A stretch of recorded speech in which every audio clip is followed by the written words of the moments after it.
নিত্যপণ্যের দরের ঊর্ধ্বগতি নিয়ন্ত্রণে রাজধানীতে ৬টি ন্যায্য মূল্যের বাজার খোলার ঘোষণা দিয়েছে ঢাকা জেলা প্রশাসন। সকালে মোহাম্মদপুরের বছিলায় খাস জমিতে স্থানীয়দের সঙ্গে মতবিনিময়ে জেলা প্রশাসক বলেন, আসছে রমজানেও বাজার মূল্য নিয়ন্ত্রণে ভূমিকা রাখবে এই বাজার।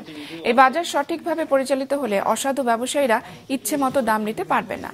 প্রতিদিনের মূল্য তালিকা প্রদর্শন করতে হবে উল্লেখ করে তিনি বলেন, সবাই যেন বাজার থেকে ন্যায্য মূল্যে পণ্য পায় তা নিশ্চিত করতে বাজারে মনিটরিং টিম থাকবে।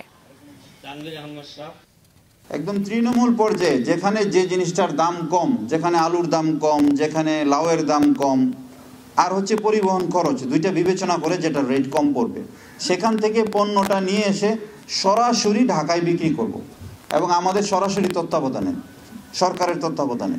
এই বিক্রির কাজটা আমরা নিজেরা করব না, এখানে স্থানীয় উদ্যোক্তা, ছাত্র জনতা, বেকার যুবক তারা এটার মধ্যে সংশ্লিষ্ট হবে।